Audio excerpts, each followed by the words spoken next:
I'll never forget the moment I first heard it. It wasn't the sound of a door creaking open or the shuffle of my sneakers on the hardwood floors. No, it was something far worse. A voice, Mallory's voice, coming through the headphones I'd been lazily wearing around my neck as I walked into the house, expecting to surprise her. I was home earlier than planned, just back from a business trip, and thought I'd have a little quiet time with her. I didn't expect anything out of the ordinary. After all, everything seemed perfectly fine between us. But as I opened the door to the living room, everything froze. It didn't make sense. There was no one there. The house was still. Too still. My heart skipped a beat, and I paused for a moment, the headphones still hanging loosely around my neck. I heard it again, clearer now. Oh, yeah, just a little bit longer. He won't be back until Monday. A cold shiver ran down my spine as I listened, still and unmoving. It was Mallory's voice, unmistakably. But who was she talking to? She must have known I'd be gone until Monday. And yet, there it was, raw and unedited, a track I hadn't even thought about, playing through the speakers I'd set up all over the house, the ones connected to a reverse monitoring system that I had set up for personal projects. Nothing suspicious about that at all, until now. It wasn't just the words that rattled me, it was the context. Her voice, low and playful, was followed by soft sighs, subtle movements. And then it hit me, the background music. That song, that exact song, only played in our bedroom. It was her favorite record, the one we had danced to on our wedding night, the one that had become ours. I froze in the doorway, the weight of what I was hearing crashing down on me. My wife, the woman I trusted more than anyone else in the world, was speaking to someone else in our bed while I was gone. The realization hit me like a ton of bricks, but I didn't react immediately. No screaming. No rushing in to confront her. Instead, I stood there, letting the sound of my wife's betrayal wash over me. What the hell do I even do with this? I thought to myself. Do I walk in and make a scene? Or do I just leave and let it sink in? No. I couldn't break down in front of her. I couldn't make it worse. So, I did the only thing that seemed right at the time. I walked away. I backed out of the living room, silent as a shadow, and made my way to the garage. The air felt thick, oppressive. I could feel the weight of the silence around me, but I wasn't going to act on impulse. I needed answers. And I needed them now. I started going through the audio files. My mind was racing. How long had this been going on? How many hours had I missed? With each click, I dug deeper into the archive, and the more I listened, the more my stomach twisted in knots. There were dozens of clips, all of them laced with whispered phrases, hushed giggles, breathy sighs. I felt like I was eavesdropping on the worst part of my own life, but I couldn't stop. Each new clip felt like another punch to the gut. And then, just as I was beginning to lose myself in it all, I came across one recording that was different. The sound was cut off abruptly, like someone had manually deleted part of it. It was as if the recording was trying to hide something. But what? Who was she trying to hide it from? I clicked through a few more files, my thoughts swirling like a storm. Something wasn't adding up. The betrayal, the secrecy, it had been going on for much longer than I'd initially realized. This wasn't just some one-time slip-up. This was months of lies, of whispered promises and stolen moments, right under my nose. I had been living with this deception, and I hadn't even known. But there was one thing I knew now. I had to find out exactly who was on the other end of these recordings. Who was she doing this with? I needed more information. I wasn't going to confront her yet. Not until I knew the full extent of it. I was going to get to the bottom of this. I had to. Then, I remembered. I had a tool, a piece of software that could identify voices. It was a long shot, but maybe, just maybe, it would help me figure out who had been there with her all this time. I opened up the program, analyzed the tracks, and waited for it to process. The software beeped and then displayed a name. Bryce Kiernan. My brother. I couldn't breathe. It was Bryce. My own brother, the one who'd moved back into town a few months ago, after years of living God knows where. He'd always been a bit of a wanderer, a failed musician, but I never suspected that he would be the one to betray me like this. Bryce and Mallory. How long had this been going on? I stood there in the garage, the sound of my own breath filling the empty space as the realization set in. Bryce. My brother. I couldn't process it at first. How could it be him? It made no sense. I stared at the screen, the name still flashing in front of me like some cruel joke. Bryce and Mallory? The two of them together, right under my nose? For months, no less? I felt like the ground had shifted beneath me. My family, my wife, everything I thought I knew was crumbling. The worst part? I wasn't even sure how to react. I had a brother, someone I'd grown up with, someone I'd trusted. But now I was staring at the evidence that he had been a part of the very thing that shattered my world. I knew I couldn't confront either of them immediately. I needed time to think, to process what I had found. But there was no denying it anymore. This wasn't a mistake. This was deliberate, calculated. They had been seeing each other for months. I felt a rush of cold anger, followed by a deep sense of betrayal. It wasn't just that my wife had been unfaithful. It was that she had chosen someone so close to me, someone I thought I could always rely on. I couldn't even begin to understand the depth of the lies, the moments I had missed. They had kept this hidden from me, weaving their deception so carefully that I didn't even suspect anything. And now, the truth was laid bare in front of me, impossible to ignore. The audio recordings, those cold, lifeless files, had become a mirror reflecting everything I hadn't wanted to see. At first, it had been Mallory's voice that had shaken me. But now that I knew it was Bryce, it was his voice that haunted me. I could hear him laughing, whispering, murmuring things I never thought I'd hear him say. It was so twisted, so out of place, I could hardly bring myself to listen anymore. But I had to. I needed to understand the full extent of what had happened, to hear it all. There were dozens of recordings, scattered across months, pieces of conversations I had never been meant to hear, fragments of stolen moments between two people I had trusted. As I continued to sift through the audio, each new clip made my stomach twist further. It was like stepping through a fog, uncovering something darker and deeper with every step. Some of the recordings were quiet, almost inaudible, but others were more distinct. The closer I listened, the more I realized how much I had been living in the dark. Mallory and Bryce had orchestrated this in a way that was almost artful, hiding their interactions in plain sight. At one point, I found a recording where Mallory's voice was softer, almost gentle. She had whispered something to him, something that made me want to throw up. It was intimate, a private confession, and the betrayal behind it felt like a knife in my chest. It wasn't just a fling. It wasn't a mistake. It was something real, something that had been festering between them for far too long. Then, there was the file I couldn't stop thinking about, the one that had been deleted. That one was different from all the others. It was like someone had erased part of it, as if they were trying to hide something. It gnawed at me, because I knew it meant something. What had they been trying to cover up? What had been so damaging that they had needed to delete it? It only confirmed what I had started to fear. This wasn't some fleeting affair. This was an ongoing betrayal, and I had no idea how far it went. But for now, I had no intention of confronting anyone. I couldn't. I wasn't ready for that. The emotions swirling inside me were too raw, too volatile. What was I supposed to say? How was I supposed to look at Bryce again? How could I ever look at Mallory the same way? Instead, I focused on the one thing I could control: the recordings. I needed to know everything, every last detail, before I made any kind of move. I spent hours in the garage, playing back each file, analyzing the sounds, the patterns. I wasn't going to make a rash decision. No, I needed to think this through, to play it cool. But even as I sat there, surrounded by the echoes of my wife's voice, her laughter, and Bryce's presence in every corner of the recordings, I couldn't shake the feeling of being watched. It was like the house itself was aware of what had happened, of the things it had witnessed in silence. After what felt like an eternity, I finally pulled myself away from the desk, the weight of everything pressing down on me. I couldn't keep sitting here in the garage, replaying the past over and over again. I needed to act, but how? What would I do with this information? How would I confront Mallory and Bryce without completely losing myself in the process? I didn't have answers yet. But I knew one thing for sure. I was done being the last to know. I would find a way to make them face what they had done. Not today, but soon. The next few days felt like a blur, my mind constantly spinning with the thought of what I had discovered. I couldn't shake the image of Bryce's voice interwoven with Mallory's, their shared moments, their whispered words, and the reality of it all settling deeper into my chest with each passing hour. It was almost as though I had become detached from my own life, existing in a world where everything felt strangely off balance. I still hadn't confronted either of them. I didn't know how I could. I was drowning in the weight of the truth, but I wasn't ready to face them yet. I needed time. The recordings became an obsession. I spent every spare moment replaying them, digging through the audio archives, trying to make sense of it all.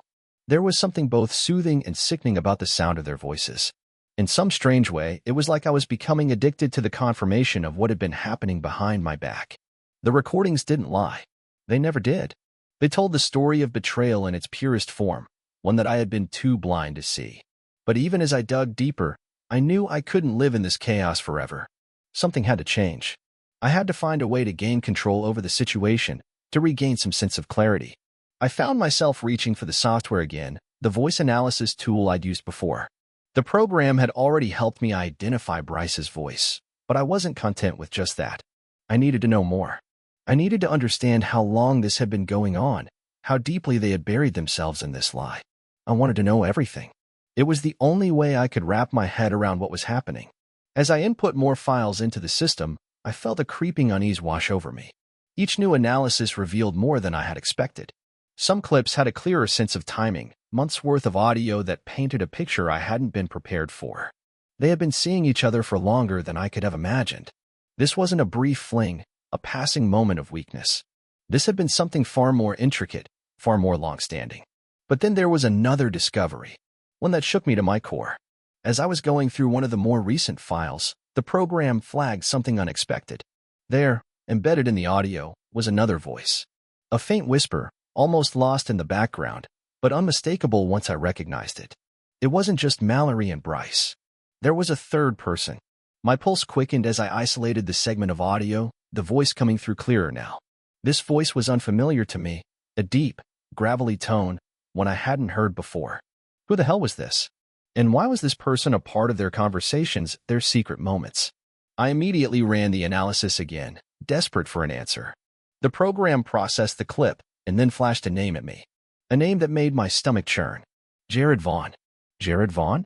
Who the hell was Jared Vaughn? I had no idea. I didn't recognize the name, didn't remember it ever coming up in conversation. But the program didn't lie. The voice was his. My mind raced, trying to piece everything together. Had this been happening all along, right under my nose? Was this the real extent of the betrayal? Bryce, Mallory, and now, this mystery person who I had never even heard of, had been involved in this secret world I knew nothing about. I couldn't sit with this new revelation for long. It wasn't just about Bryce and Mallory anymore. It was about something bigger, something more sinister, and I needed to find out who Jared Vaughn was. My thoughts spun wildly. Who was he to them? Was he a stranger, or had he been involved for longer than I could imagine? I needed answers, and I wasn't going to stop until I got them. But at the same time, a sinking feeling settled in my chest. What did all this mean for me? How could I confront Bryce now, knowing he wasn't the only one involved in this mess? How could I even begin to confront Mallory with all these new pieces of the puzzle, when it felt like every new discovery only opened the door to more questions? I couldn't keep up with the twists and turns of this nightmare. I was just a man trying to make sense of his shattered life. I decided that I would not confront them until I had all the pieces. I couldn't do it yet, not when there were still so many unknowns. I needed to find out who Jared Vaughn was, what his role was in all this, and how far back this had gone. I couldn't walk into that conversation half-formed, half-blinded by my emotions. I had to be sure, to have everything laid out in front of me. Only then would I be able to make them face what they had done to me, to my family. I couldn't help but feel that this was only the beginning. Every new revelation felt like a fracture, like the house I had built my life in was crumbling around me. But I wasn't going to let it consume me. Not yet. I had to keep my head straight, stay calm, and gather the information I needed. I would expose the truth, and when I did, I would make them listen. I'd spent the better part of the week piecing together the fragments of my shattered life, and now the time had come. The information I'd uncovered wasn't just a slow trickle of betrayal, it was a flood, overwhelming in its scope, and it felt like there was no way out of it. My head was spinning with the thoughts of Bryce, Mallory, and now, this new player Jared Vaughn. But I had a plan. I wasn't going to confront them head-on. That would be too easy, too predictable. Instead, I decided to make them face the truth, but on my terms. I'd let them have their moment of realization, without raising my voice, without slinging accusations. I decided I'd invite them over for dinner. The idea seemed so ordinary, so simple, but it felt right. It would be an opportunity for them to sit in my home, to pretend everything was fine while I slowly peeled back the layers of their deception. I'd cook something casual, something that felt familiar. I wanted to remind them of the life they had taken for granted, the life they had been destroying while I was obliviously working on projects, traveling, and thinking I had everything under control. The house was quiet when I prepared the meal, but in my mind, I could hear the echoes of those recordings, the voices that haunted me, the images they conjured. Mallory and Bryce had no idea what was coming. When they arrived, everything seemed normal, at least on the surface. Mallory looked as beautiful as ever, a radiant smile on her face that felt almost too forced. Bryce, of course, was the same as always, the laid-back musician who had failed to make any real success of his life, who had been living off of the remnants of his past. He tried to act like everything was just as it should be, but I could see the unease creeping in his eyes, the uncertainty. He had no idea that I had already uncovered the truth. No idea that I knew everything. And Mallory. Mallory just looked at me like she always did, with that warm smile, oblivious to the fact that everything had already changed. They had no idea what was about to unfold. I served dinner, and we made small talk, like nothing was wrong. As I watched them eat and laugh, I could feel the tension building, but I didn't let it show. I had to hold it together for just a little longer. After a while, I casually asked if they'd like some background music. They both agreed, and I slipped on a record. It was one of those instrumental tracks that we had played often over the years, something familiar but not too intrusive. The kind of music that would blend into the atmosphere. But as the track began, I subtly adjusted the volume, lowering the instrumental and increasing the volume of something else, something they weren't expecting. Through the speakers, I slowly let the first audio clip I'd extracted, the one that revealed Mallory's voice and Bryce's laughter, play softly in the background. It was barely noticeable at first, but the longer they listened, the more distinct the words became. I watched Mallory closely, trying to gauge her reaction. At first, she didn't seem to notice. But then, as the sentences grew clearer, I saw the subtle shift in her expression. Her eyes darted to mine, confusion flickering across her face. She couldn't place it at first, but then the recognition came. The words became sharper, more obvious. She tensed. Her fingers gripped the edge of the table. What is this music?" she asked, her voice barely above a whisper, as if she were trying to deny what she was hearing, trying to convince herself it was all a mistake. I didn't answer her question right away. I wanted the weight of the moment to sink in. I wanted her to feel that shift, the slow realization that everything she had done, everything she had hidden, was being laid bare for her to see. After a few seconds, I replied simply, without any anger or bitterness in my tone, the soundtrack to Betrayal. Her face went pale. She looked at Bryce, and I saw the panic in her eyes. She was trapped. I could feel it in the air between us, a tension that had never been there before. Bryce, on the other hand, was still in denial, still trying to play it off. He shifted uncomfortably in his seat, his eyes flitting between the two of us, but he didn't speak. He didn't know what to say. The music continued to play, and the audio fragments continued to unfold. One after another, the subtle shifts in the voices cleared now to both of them. Mallory's face, which had once been full of warmth, twisted with confusion, fear, and eventually, guilt. Her hands were shaking as she tried to reach for her drink, but it was as though she couldn't even focus enough to lift it to her mouth. I didn't let them sit in silence for too long. It wasn't necessary. They had heard enough. They had already gotten the message. The game was up. It was over. I stood up from the table, a sense of calm washing over me, a calm that felt almost unnatural. I had to remain composed, to keep control of the situation. I wasn't going to break down or lose myself in the moment. That wouldn't help me. It wouldn't help anyone. I walked over to where Mallory was sitting, her hands still trembling, and placed a small flash drive in front of her. She looked at it for a moment, as though she couldn't comprehend what was happening. The music had stopped, and the weight of the silence was almost unbearable. Finally, I spoke.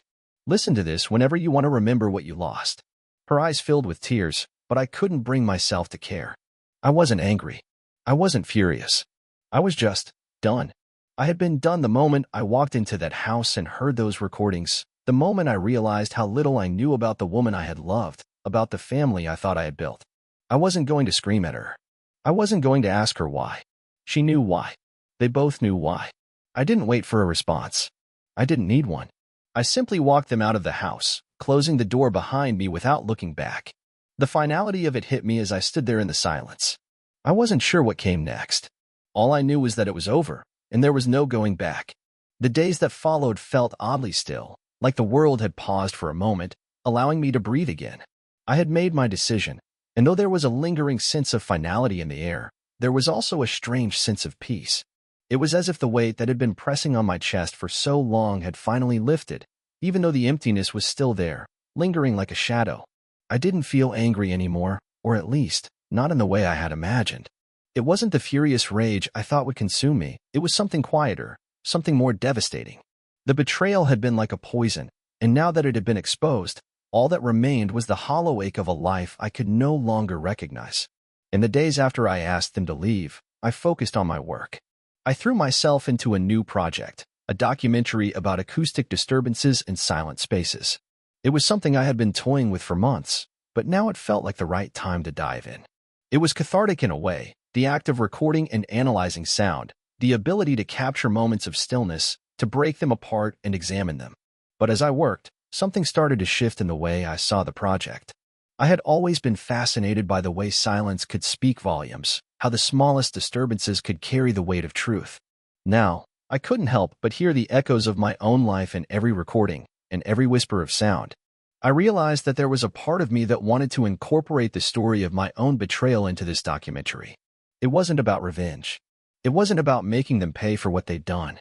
It was about understanding it, about creating something out of the chaos that had been forced into my life.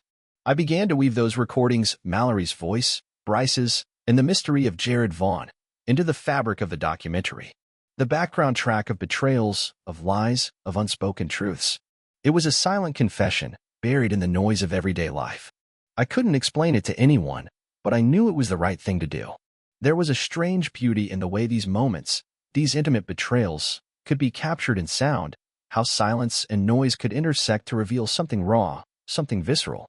Sometimes, silence was louder than words. It was in the absence of sound that the truth could be found, lurking in the quiet corners of a room, waiting to be uncovered. I wanted to share that truth, even if it was uncomfortable, even if it was mine. As I worked, I found that the weight of the situation became easier to carry. I wasn't bogged down by the need for confrontation anymore. I didn't need to make them understand what they had done. They already knew. It wasn't about me forcing them to acknowledge the pain they'd caused. It was about me acknowledging it myself. I had already faced the truth. It wasn't easy, but I had done it. And now, all that was left was moving forward, one step at a time. I heard from Mallory a few times after the dinner, but the conversations were awkward, strained. She apologized, of course. She said she regretted everything, that she hadn't meant for things to spiral out of control. I listened, but I didn't respond. What was there to say? The damage had been done, and no amount of apology could change that. I had walked away from that version of my life, and no words were going to bring it back. I didn't need her to tell me she was sorry. I needed her to understand what she had taken from me, and more importantly, what she had taken from herself. The trust, the bond that had once existed between us, was gone. I didn't know if it could ever be rebuilt, but I wasn't holding my breath. As for Bryce, he tried to reach out too. He sent a few texts, asking if we could talk. He said he understood if I never wanted to speak to him again, but he wanted to explain, wanted to apologize. I didn't respond. I couldn't. There was nothing left to say. I had already listened to his apology, in the recordings, in the voices that haunted me, but the words meant nothing anymore. He was a stranger now, a man I had known my whole life, but who was now unrecognizable to me. The brother I had trusted was no more. The documentary came together slowly, but it became a kind of therapy for me. Each recording, each layer of sound, felt like another part of my life that I was untangling, understanding, and ultimately letting go of. The project became less about capturing the world's disturbances and more about capturing my own personal chaos, the pieces of me that had been shattered and scattered across the audio files. In a way, it was my own form of closure. I could take the silence, the noise, and everything in between and turn it into something that was mine to control, something I could define. By the time the documentary was finished, I had changed. I wasn't the same person who had walked into that house, headphones still hanging around my neck, expecting to surprise my wife. I was different now, and I wasn't sure what came next. But that was okay. Sometimes, the end of one thing creates space for something new. I didn't know what the future held, but for the first time in a long time, I felt like I was finally ready to find out. I would carry the truth with me, not as a burden, but as a part of who I had become. And that was enough.